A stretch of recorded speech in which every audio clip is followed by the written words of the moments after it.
Good afternoon. We have the pleasure to sit again with His Eminence Archbishop Lazar Puhalo, who is the founding abbot of the Monastery of All Saints of North America here in Dewdney, British Columbia, Canada, on the west coast of Canada. We are exploring further in our random conversation, and today the Archbishop will ask and try answer the question: the Book of Revelation, is it dependable? Your Eminence, good afternoon. Good afternoon. The Book of Revelation, is it dependable? Is that a rhetorical question? And why prompted that question? The number of people who've written to me and asked that, including some priests who are rather shocked by the book. In what way are they shocked by the book? Well, it's just a sort of big Halloween story. It's sort of mostly scary, and it has a complete different aspect to what it's a book about eschatology. Apocalypse just means revelation. A lot of people think apocalypse means the end of the world, but eschatology is about the end of the age. And eschatology in it is really contrary to an Orthodox perspective on it. Even the Divine Liturgy is about eschatology, about the end of the age and about what to expect. And what to expect from an Orthodox perspective, we look forward to the end of the age with joy and expectation and hope, because the culmination will unfold all the fulfillment of all the promises of Jesus Christ to us. So we don't look forward to it with horror and terror and fear. We do look forward to it with anticipation and hope.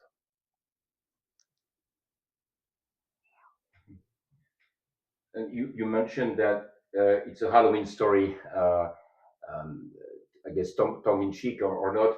What do you mean by Halloween story? And is that the reason why it's not fit with what the Orthodox perspective? Well, no, I mean, that's a little bit out of history. Halloween didn't exist at the time it was written, but it's sort of like a fright movie or something, or fear movie that they make, and just as much horror as they can put into it. And some movie like that usually appears around Halloween. So, and I've seen some paintings of it, and some of the Greek kids that I'll call the some of the Last Judgment icons, Halloween icons. Mm-hmm. You. The thing is that I've been asked a number of times at why did Eusebius, Chrysostom, Theodoret, and St. Cyril of Jerusalem did not consider it a canonical book. They resisted having it. The Council of Laodicea in 360, 380, it was a local council, and they gave a list of books of scripture acceptable for reading, and they did not include the Book of Revelation in their list. So there was some question about it early on. Is that different from the Protestant and Catholic traditions? Well, the Protestants don't have a tradition. They borrowed the Roman Catholic tradition. They're really a branch of the Roman Catholic Church, and they unfolded out of it, and they have many of they deny tradition, but many of the traditions they do have are simply borrowed from the Roman Catholic Church, excluding the Pope. Mm-hmm. And that's the problems, among the problems with the book. Eusebius and Dionysius of Alexandria did not consider it to have been written by John the theologian, the author of the Gospel of John. Mm-hmm. And Dionysius in particular had done a very careful epigraphic comparison between the Gospel of John and the Apocalypse, the Book of Revelation, and concluded that they absolutely were not written by the same person. And from an epigraphic point of view, he had a series of reasons why, the usual problems in syntax structure and word usage and tone and various things. They were obviously written by two different people. Why would it be an issue if not written by John the Apostle? Because it was finally accepted and it's accredited to the Apostle John, and its validity is based on the fact that Apostle John wrote it. And if it's not the validity, if it's not the Apostle John the Apostle, it lacks the standing as a. Well, it's not an apostolic book.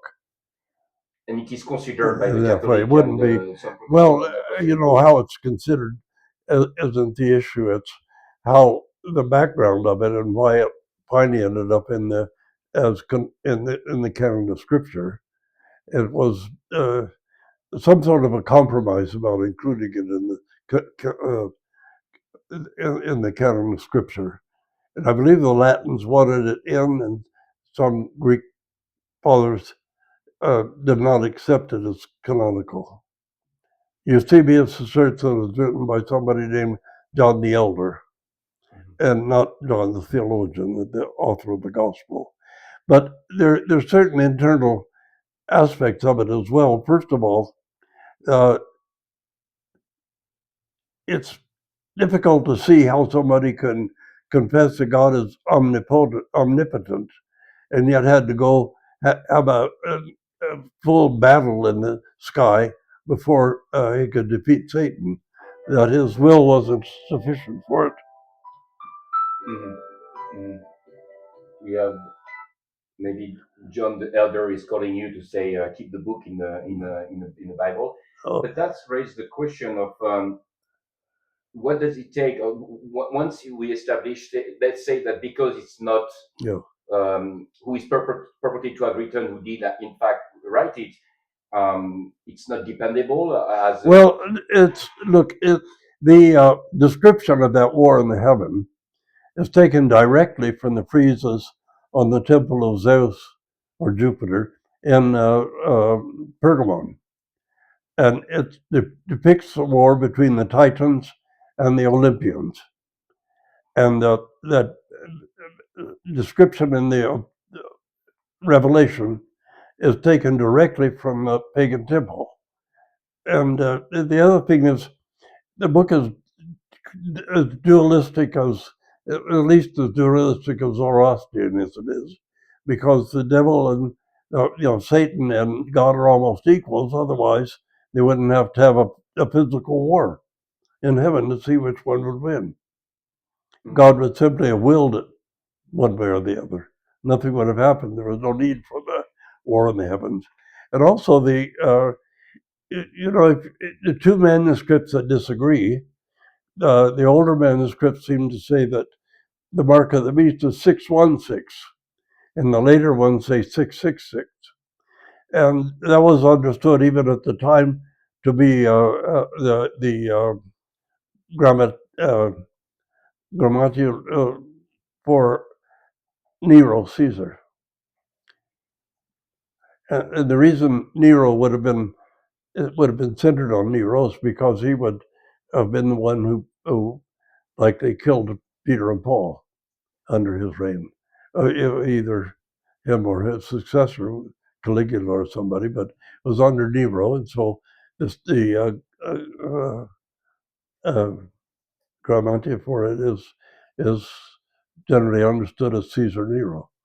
What are the possible implications if we establish that it's not dependable in a sense that it's not written by an apostle? What are the consequences? What's the impact of that? Is that going to be withdrawn from the canon? It's the symbolism in it is just wild and woolly, and it's interpreted in so many different ways that you can't get a pan-Christian understanding of it. You can't get one. The other thing is there's a sort of a Gnostic statement in it that God has reserved a certain number of men who have not defiled themselves with women. Now that would likely be a Gnostic formula, because in the Gnostic system, if you produced a child, you're entrapping another bit of divine spark in the prison house of the body, the prison of matter. And the idea that men, you get married, you have a family, you produce children, you have sexual relations, and that would not be considered, and from an Orthodox point of view, that would not be considered defiling yourself. And also, that places women in a particularly low position. There were no women reserved who didn't defile themselves with men, but men who didn't defile themselves with women. So men are defiled by having relationships with women, even if it's your own wife in it. The other thing is that throughout, the people who are saved, are living a sort of, entering into a sort of a eudaimonism in the modern sense of the word. They're living a worldly life in heaven, so to speak, for the saved. But the overall symbolism of it is so obtuse and ultimately incomprehensible. The idea that the age is going to end with all these horrible plagues and things. Part of it you can understand in a way. When it says a third of the seawater is, third of the fresh water, third of the arable land are rendered useless. Well, that's likely happening already well into the process of it, because of global climate change and the actual activities have been. So that part of it we can kind of understand, but that would have taken place any time there was desertification in any region or any area. So a third of the air would be sort of poisonous, so to speak, and a third of the fresh water and seawater, and a third of the arable land. That's feasible because we're watching it happen right before our very eyes. But the vials of wrath and the trumpets and uh, those sort of things are uh, just very, very strange, and they're interpreted in such a way. We're always having an apocalypse. Just recently, the world was supposed to end on, I forget, October, such and such a date, but this is constant. It's repetitious. They're always going to the book of Revelation and predicting the end of the world. The second thing is that there's no battle of Armageddon mentioned anywhere in Scripture, except the battle between Joshua and the Pharaoh that took place in his own time. In fact, Joshua was killed there. That might be the reason why whoever wrote the Apocalypse chose Armageddon, or Battle of Armageddon. But it just says that armies will gather in the battle in the Valley of Armageddon. Doesn't say anything about a battle taking place. But if you've ever visited the battle of the Valley of Armageddon or Armageddon, you see they couldn't get very many troops in there. They couldn't get enough troops to have an all-out war in that space. So, and the current books, the current statute of the Bible, this was decided in the 4th century. well, we don't know when it was. The canon of the Scripture was not decided by any council. It emerged from tradition. So about what century did we Well, have the Bible as it stands today? The Council of Laodicea in 360 listed, or 380, listed the books that would be acceptable. They listed the 4 Gospels. That there were a dozen or two dozen Gospels, and 4 or 5 different apocalypses. So they had to choose amongst them. Saint Irenaeus of Lyon had already listed which Gospels would be acceptable, and I believe he's the one who gave him the artificial names, Matthew, Mark, Luke, and John. We have no idea who wrote them. It was certainly not someone who was actually present with Christ. There are too many contradictions in between the synoptic gospels, and most of the synoptic gospels, Luke and Matthew, borrowed very heavily from Mark, but retold Mark's story. So Mark is the most Mark is the first one, and it's accurately. You know, there was speculation that there was a gospel that was written before that, and it's called Q or Q, which means and that everyone took their gospels based on that. We don't know. No Sorry, manuscripts ever been found, but Q. Yeah. What's the letter Q? Yeah, that's it's from the German Q, which is, I don't know, the original one, Right. the oldest one. Everyone took their cue from it. Well, and that's a theory. That's only a theory. Yeah. That's a supposition that was made by some of the German writers. Other people do accept it. Some scholars don't accept it. At any rate, Mark was the oldest of the four Gospels. So I guess the question is, over time, research improves, and if we establish, for example, that the Book of Revelation is not what it was claimed to be, is there a process by which the book can be withdrawn from the canon, or No, does that no, it's there, as there. It's developed out of the tradition, but it shouldn't be. People shouldn't be.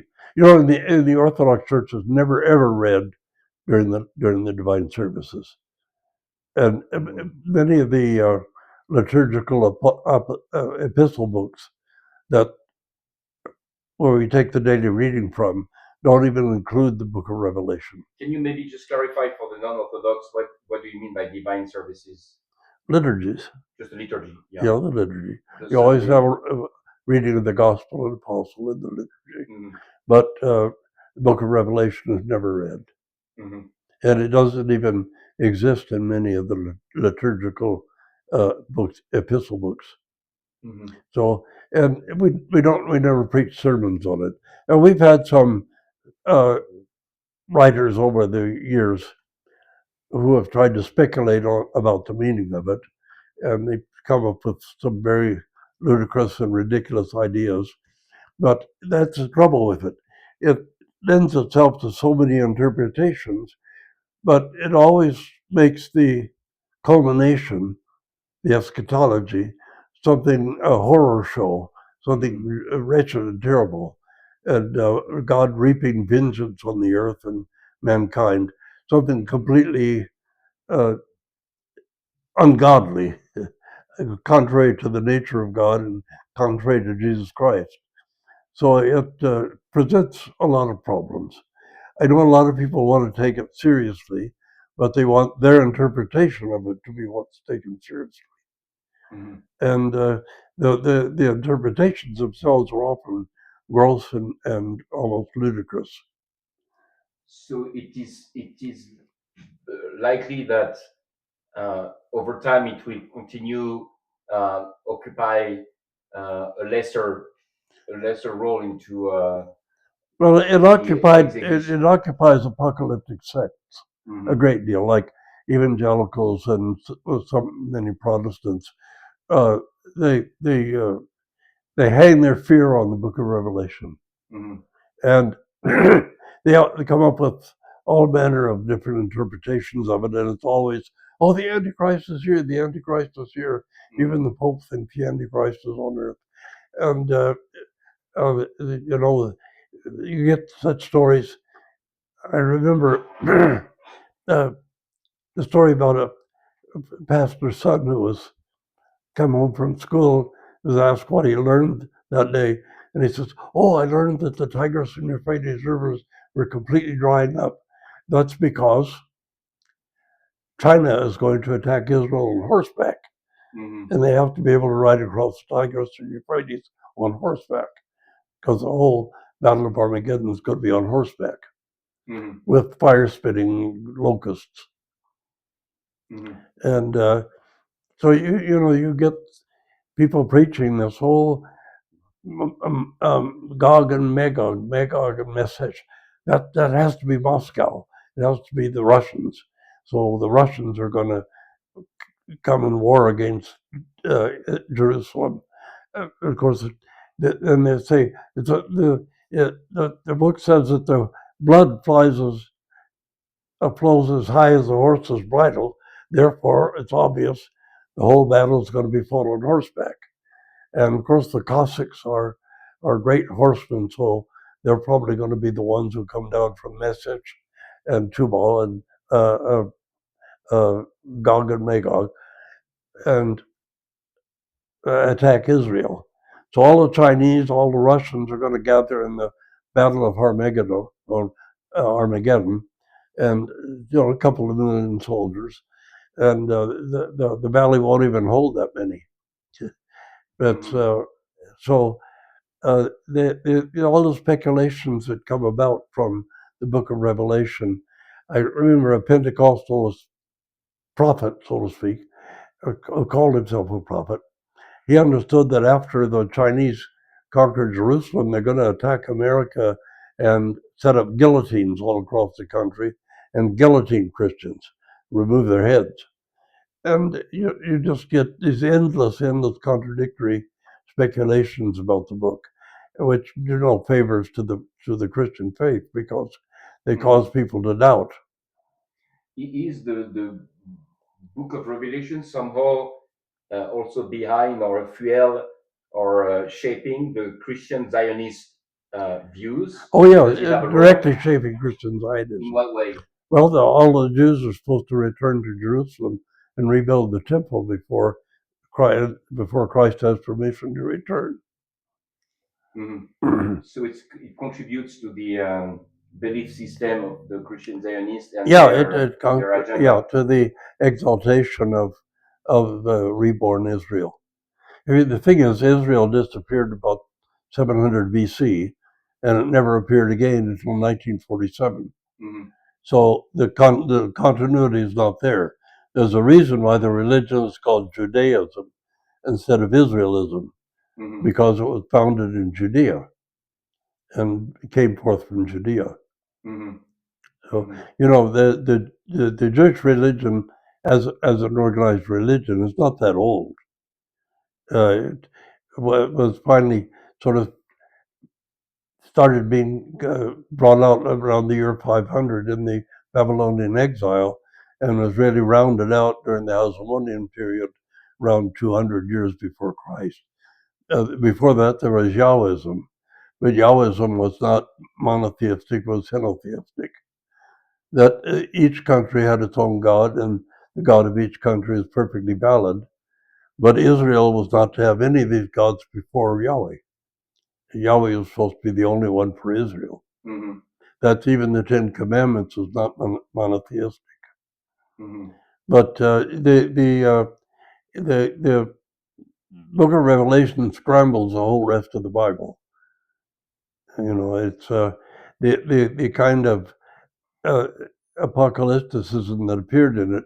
There were several Jewish apocalyptic works around the first century in that era, just uh, before the first century and after.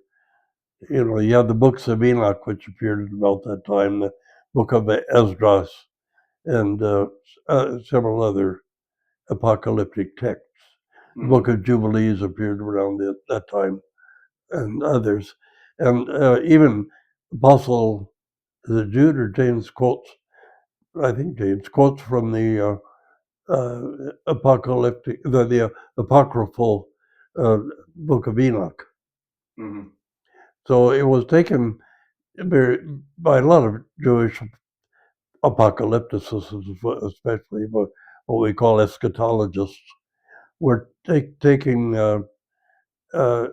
whole theologies from the book of say, well, Esdras and um, Enoch and other apocryphal books of that time. if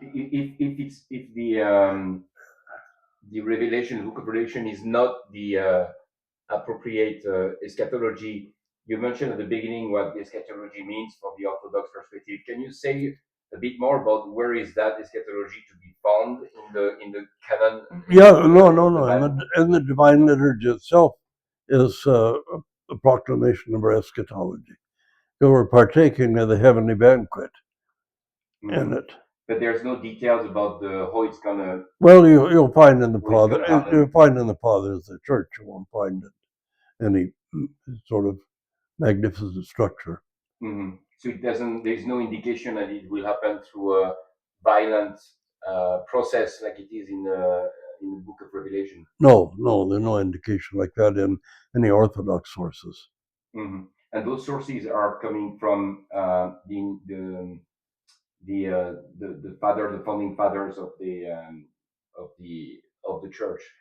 Yeah, that's why people like Chrysostom Theodoret and Cyril of Jerusalem and Eusebius and even Theodore of Mopsuestia, who was a little bit iffy, but they all didn't consider the Book of Revelation to be. But then, they had doubts about it. From which book do they draw their thinking about their writing about the eschatology? From which book of the Bible do they draw their meaning, their understanding of? Well, their understanding, the whole would be from the whole thing. There wouldn't be a specific point. I mean, the promises of Jesus Christ and the ideas. We believe the cosmos isn't going to come to an end and be destroyed. It's going to be transfigured. The transfiguration itself is an eschatology. So they draw from multiple sources and not singular. Just from the whole Scripture. From the whole Scriptures, yeah. And again, it doesn't provide a kind of sequence of events. No, we wouldn't expect a sequence. We wouldn't expect a sequence of events. So the Gradius Bank. Well, the thing is that Antichrist would rebuild the temple in Jerusalem and try to pull everything together into one world religion where he had control and power. And we understand that the two prophets would preach in Jerusalem, and Elijah and Enoch are what Christians would feel, but a Jewish person would say it would be Moses and Enoch. But that's that much we accept. We believe that two ministers be preaching there. But some of the idea that God has to have a physical war in the heavens means that he's powerless, or doesn't have any more power than Satan. He's equal to Satan in power. See, it's a radical dualism. And then it means that God is not omnipotent. If God was omnipotent, he doesn't need to send angels and armed warriors down to fight with Satan.